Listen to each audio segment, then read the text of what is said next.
When you fall, you have two choices. You can either stay down or get back up. Unfortunately, sometimes you don't always know how to get back up. That's what I'm here for. Take my hand and let's rise together. Welcome to After You've Fallen. Okay, there is one additional piece that I need to address before all of the random episodes will make sense that will be within this podcast.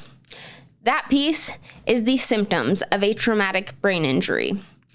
I have truly been blessed in my recovery, given the severity of my accident and how well I function now. But the vast majority of the symptoms I'm going to list today are things that I still deal with on a daily basis. I feel that maybe my intellect was mostly preserved so that I could share with others who deal with similar issues, be it from a brain injury or not, ways that I have learned how to cope, manage, or compensate. That was the origination of this podcast. Like I just mentioned, most of these symptoms are things that I still deal with. Because of this, writing this episode was brutal. It put my challenges forefront on my mind. It's one thing to have to do things differently, even though it's the way that you've done them for the last 12 years. But it's a completely separate thing to have all of your deficits highlighted every time you think. I have had to ask my dad for a lot of help.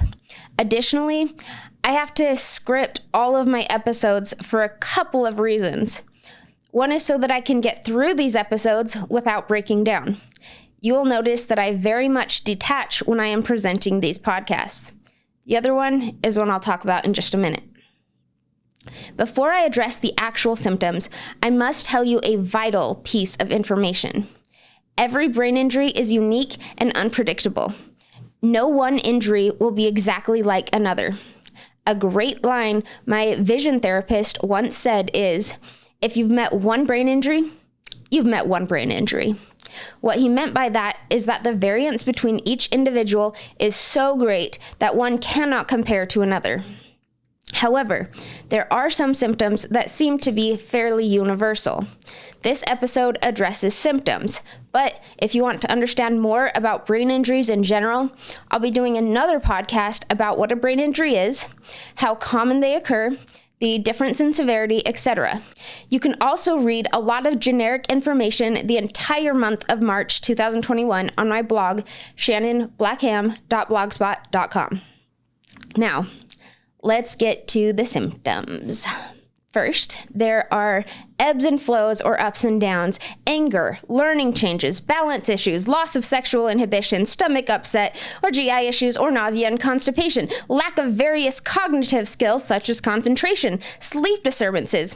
You'll often get misdiagnosed with many personality and or mood disorders, cognitive fatigue, full or partial paralysis, vertigo, extreme thinking, unexplained anxiety, loss of memory, loss of knowledge, pain throughout all of your body, changes in bodily functions, high irritability or lack of compassion, lack of motivation, swallowing issues, personality changes, impulsivity, extreme difficulty learning new things, shortness of breath, altered perception of reality, abandonment, and complete social isolation, urinary hesitation, PTSD and all of its effects, including nightmares, overwhelming guilt and shame, always being on guard, etc., lack of patience, back pain, perseveration, need of solitude, irrationality, monumental increase in use of filler words, physical fatigue.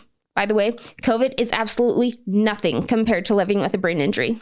Remarkable, indescribable depression, mental confusion, seizures, difficulty understanding language, written or spoken, directionally challenged, and issues with spatial relationships, feelings of hopelessness and helplessness and worthlessness, muscle fatigue, muscle atrophy, lack of coordination, loss of initiation, vision changes, brain fog, lack of understanding of abstract meanings, becoming selfish, hypersensitivity to all senses, diminished resources. Things must be incredibly direct, no beating around the bush, the worst headaches possible, active memory issues, memory loss, long and short term, except for approximately 2 years or so prior to injury, obsessions, concrete thinking, confusion, constant, never-ending grief, loss of motor control, challenges with comprehension, being slower than ever before, changes in speech, retrieval of words, difficulty concentrating, difficulty thinking and understanding, social filters are gone, delayed reaction time, easily distracted, and attention deficits, logic deficits, temperature control issues, executive function issues, loss of intuition, imagination and creativity loss of big picture thinking, sequencing difficulties, need more time to put thoughts into words, forgetfulness, lack of being able to relax, loss of motor control, problems with facial recognition, loss of identity, you get stuck at the age of your accident, and finally, almost no one believes the effects of the TBI. Now, if all of that sounds extremely overwhelming, welcome to the life of a brain injury survivor. If all of that sounded scatterbrained and random, welcome to the life of a brain injury survivor. If you have no idea how to function with all of that, well, neither do I, yet somehow I'm still here. Additionally, this list didn't come from a textbook or hours of research on the internet. Most, if not all of these symptoms are things that me or my parents came up with because of everything that I still deal with. Managing all of these things is what I have had to do regardless of the physical, emotional, and or spiritual pain it inflicts. My mission is to share with you techniques I have learned and insights I have had in hopes that it can help to ease your suffering. Oh, also, that other reason I script all my episodes is because the extreme use of filler words, where my brain can't keep up with my mouth, and needing more time to put my thoughts into words. Symptoms that I just mentioned. This is one of the skills I've adapted because of the new challenges I deal with. It is especially frustrating because before the accident, I was a debater and I was able to think very quickly on my feet or write like 2 words and be able to talk for a long time uninterrupted by filler words. So, while like many of you, I wish that these challenges would just go away, I have found ways to address them. You just watched it in action. Unfortunately, it also takes me away from my emotions almost entirely and creates a detachment when I record. Please know I am very vulnerable and very honest when I write these scripts, but it has become a coping mechanism, I think, to completely detach when I read them. However, I will try my best to tap into my raw emotions as I explain just a few of those symptoms. So let me start by telling you about one that has been on my mind a lot lately. There is a constant battle within yourself when you have a traumatic brain injury. For the last few years, this battle has been an enormous struggle between my conscious brain and my subconscious brain.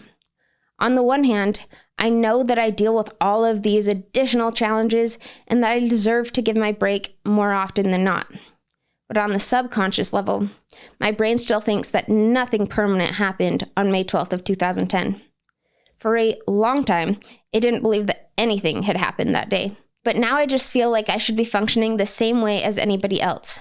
I can cognitively, intellectually try to convince myself that is far too difficult for me now, but it doesn't do anything to the unconscious, longing to thrive piece of my brain. This battle never goes away. I beat up on myself far more than I need to, which means I really don't need any help from anyone else. But unfortunately, because the injury is so invisible, even those closest to me will forget and ask me why I'm not doing more. Others will state things like, "Stop using your TBI as an excuse. When are you going to grow up and take actual responsibility? The next time you blame your TBI for anything, I'm done," etc. I hear these things far, far too often. The implication is that I love having a TBI because I can blame everything on it. That is so far from the truth. I don't want the TBI. Not a single piece of me enjoys having a brain injury. I would love to be flourishing in society. I would love to understand simple things like social cues, sexual innuendos, consequences of actions, things that I read, things that I hear, etc. The things people say invalidate my constant attempts to win this fight that I am always in. I am not yet the master of the brain injury, but I challenge its dominance more than anyone could imagine. I believe that the vast majority of survivors, if not all, are the exact same way. We don't fake the brain injury or its effects. We fake being okay. We don't always talk about the symptoms or admit when we don't feel good. We put on our happy face. It takes real talent to fake being okay when really you feel like hell. But in those moments when we do talk about the symptoms, when we cry about how much we're in pain, others refuse to believe that these things are real. Everyone leaves. The abandonment is so deep. The social isolation is far worse than COVID ever exposed you to. The attempts to regain any connection establishes a variety of sexual, psychological, and verbal abuse. This is still too painful to talk about. As I'm writing only this much, I am literally bawling. While I do not expect that I will bawl when I record, I wanted to get emotional, but didn't think that I would bawl, and I am not, by any means. But I could not reach within myself to pull out anything more than that much. But on the flip side of things, when you are able to achieve something, the biggest fear is that people will expect you to be able to do it again. The brain injury is so incredibly unpredictable that even if you overcome something once, there's no guarantee that you'll be able to do it again. Another one of the reasons why this unpredictability is so difficult is because of the toll it takes on our already limited resources.